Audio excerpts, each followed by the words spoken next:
Alors, question de Mandy, j'ai un gros sentiment d'obligation vis-à-vis du travail. Je suis tombée malade la semaine où deux projets se terminaient, mais mon état de santé s'est dégradé et je me sentais coupable de ne pas avoir fini le travail et de ne pas pouvoir prendre du temps pour aider. Alors, je ne lis pas la suite de ta question hein, parce que ça fait partie de la suite du descriptif. Chez toi, Mandy, il y a le côté je pense que je suis indispensable et du coup j'ai l'impression que si je ne suis pas là on va m'en vouloir parce que tout repose sur mes épaules. En fait j'ai l'impression que tu te mets tellement de pression dans ce que tu fais que tu as l'impression que bah, si t'es pas là il y a tout qui va partir en sucette et puis limite l'entreprise va faire faillite. Enfin j'exagère hein, évidemment mais il y a un truc de cet ordre là. Le truc, je suis obligée d'être là et disponible pour les autres, sinon on ne pourra pas continuer à avancer sans moi. Mais là, j'ai l'impression chez toi, en fait, qu'il y a une mémoire qui est reliée à une autre vie, du genre où tu n'as pas été là quand il le fallait, ou mais sur un accident ou un truc à la con, hein. C'est vraiment pas dans un choix volontaire ou quoi que ce soit, mais j'ai l'impression que tu te trimbales une espèce de culpabilité, comme si à la limite quelqu'un était mort parce que tu n'as pas été là au moment où il le fallait, ce genre de truc. Et du coup, tu te trimbales un sentiment d'obligation, un truc où tu te mets tout le temps une pression, mais de fou sur les épaules. Du coup, bah, ça m'étonne pas du tout en fait que ton corps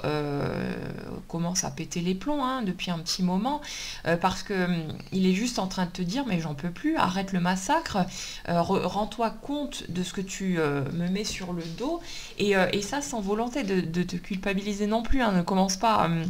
à te prendre la tête et à te dire oh mon Dieu mais qu'est-ce que j'impose à mon corps, etc. Chacun fait du mieux qu'il le peut en fonction de la situation qu'il vit, de tout ce qu'il a appris depuis l'enfance, de tout son système de croyances et tout le reste. Donc le but c'est pas de se pointer du doigt, de s'accuser de quoi que ce soit et de se charger encore plus. Mais le truc en fait c'est de commencer à te rendre compte qu'en fait non, tu n'es pas indispensable et que les autres, si tu n'es pas là, bah, ils trouveront des moyens de se débrouiller. Le souci c'est que, et ce truc là je l'ai eu pendant longtemps aussi d'ailleurs, euh, tu as peur en fait derrière de la réaction des autres si tu commences à poser tes limites, à poser un non, à ne plus te rendre aussi disponible. Et j'ai l'impression qu'en fait derrière ta problématique là de se sentir coupable, hein, de ne pas avoir fini le travail, de ne pas pouvoir être là pour aider, il y a surtout une sacrée trouille d'être, si tu veux, rejeté par les autres, d'être pointé du doigt ou de ne plus être aimé. Comme si finalement, ce qui te posait vraiment souci, c'est que si tu n'es pas là à mettre la main à la pâte et à faire ta part du job, tu as comme l'impression qu'on va finir par te rejeter et ne plus t'accorder la moindre valeur. Mais concrètement, il faut bien remettre à sa place le fait que, bah, de toute façon, les gens qui t'apprécient sincèrement ou les gens qui t'aiment, ils t'aimeront de toute façon, ils continueront à t'apprécier de toute façon, même si tu leur dis non, même si tu n'es pas disponible, même si tu as besoin de prendre du temps pour toi, de te recentrer sur ta santé, sur tous ces trucs-là. Donc là, tu es en train de te bouffer la vie toute seule. En fait, tu me dis hein, que tu aspires à plus de légèreté, à profiter de la vie. Euh, c'est vraiment, tu t'étouffes toute seule en fait, et il est temps que tu apprennes à te respecter encore plus, à t'écouter encore plus, à tenir compte de toi et à laisser les autres libres de t'aimer ou pas. Euh, le fait qu'on t'aime, et ça c'est valable pour tout le monde et dans n'importe quelle situation, hein, ramenez-le chez vous en fonction de ce que vous vivez, mais le fait qu'on t'aime ne dépend pas de ce que tu fais, ça dépend de qui tu es, de l'énergie que tu vibres et des affinités qu'on va avoir spontanément avec les autres. Euh, Quand on tombe amoureux de quelqu'un, quand on aime vraiment une personne, je ne parle pas d'attachement affectif, de dépendance et toutes ces conneries-là, je parle vraiment d'amour. Euh, quand on regarde les raisons pour lesquelles on aime l'autre, on a souvent beaucoup de mal à mettre des mots dessus, à expliquer. Et généralement, si on est capable de l'expliquer, c'est que c'est pas vraiment de l'amour. Parce que si on aime l'autre, parce que je l'admire de trop, parce qu'il fait un super taf, qu'il gagne plein d'argent et qu'il a ceci et cela, ça s'appelle pas de l'amour, ça s'appelle de l'intérêt. Et c'est pas la même catégorie. Mais si tu veux, c'est comme si dans ton système, tu étais en train de chercher à proposer des arguments qui pourraient justifier le fait qu'on t'apprécie ou non, ou qu'on t'accorde de la valeur ou pas. Et ça, il va falloir le ramener dans tous les domaines de ta vie, parce qu'il faut bien que tu te mettes en tête que ça ne s'explique pas, que ça ne se calcule pas, que soit les gens t'apprécient sincèrement pour qui tu es et pas pour ce que tu fais, soit on t'appréciera pas, des fois parce que ça vient titiller des choses chez les uns ou chez les autres, ça les ramène à leur propre manque, aux choses qui ne s'autorisent pas, etc. Donc des fois le rejet qu'on peut avoir par rapport à certaines personnes, c'est juste par rapport au déni qu'on fait chez soi. Hein. Donc c'est même pas toujours un réel rejet ou quoi que ce soit, c'est juste parce que des fois parce que ça nous pique ou quoi que ce soit. Et puis par rapport à d'autres personnes, c'est juste qu'on n'a pas d'affinité. Moi, il y a des gens avec qui je me sens extrêmement à l'aise pour parler, pour discuter, on est sur la même longueur d'onde, et c'est le cas avec toi d'ailleurs.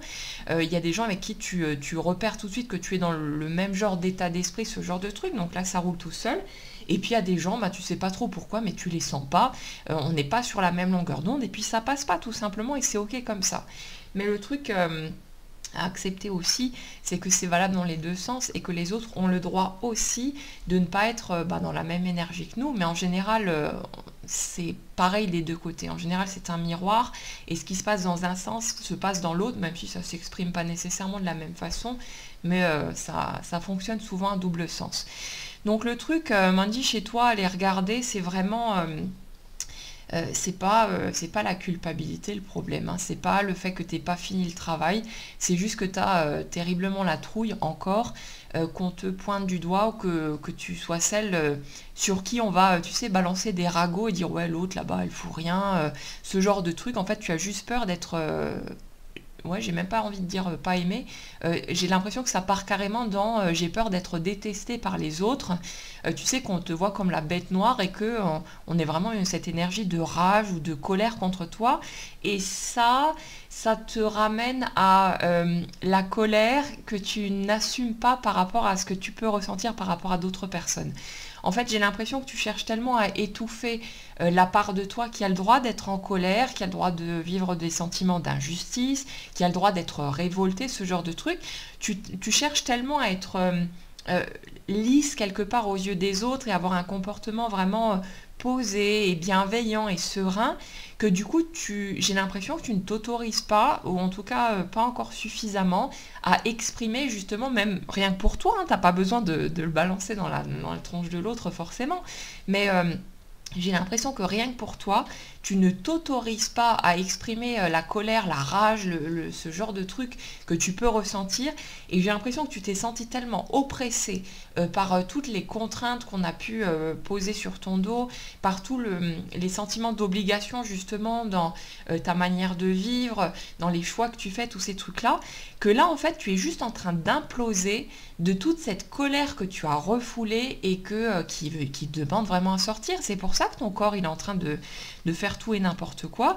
C'est juste pour te pousser à revenir enfin à l'essentiel et à te dire, ben voilà, la personne qui compte le plus dans ma vie, c'est moi, et j'ai le droit de m'écouter, de tenir compte de moi, de prendre soin de moi, de vivre ma vie comme je l'entends et de faire ce qui est bien pour moi. Et c'est pour ça que tu te sens tellement comprimé, que ça fait mal partout et qu'il y a ci et qu'il y a ça. C'est parce que tu as tellement d'interdits encore dans ton système, tellement de choses que tu ne t'autorises pas, dont le fait d'être en colère, de ressentir des choses que tu juges comme négatives, comme si tu devenais une personne horrible parce que tu ressens ça, mais tout le monde le ressent. Moi aussi, ça m'arrive de me sentir extrêmement en colère ou dans la rage par rapport à d'autres personnes. Ça arrive souvent quand on est blessé, hein, forcément, et la rage qu'on ressent est à la hauteur de la blessure.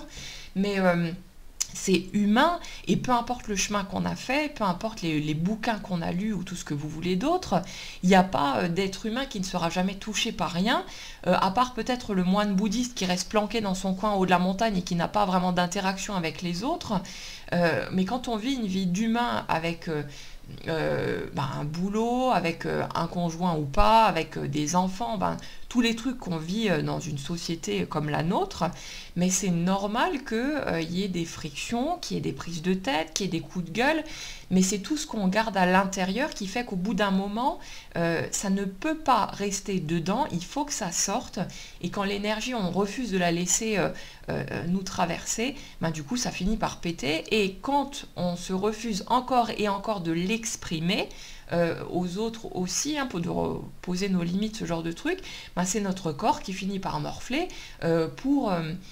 pas pour nous punir ou quoi que ce soit, mais simplement pour nous dire « oh, il est temps de te réveiller, là il faudrait peut-être que tu écoutes le message parce que tu es en train de te pourrir la vie tout seul et tu es en train de te détruire complètement. » Donc c'est vraiment une question de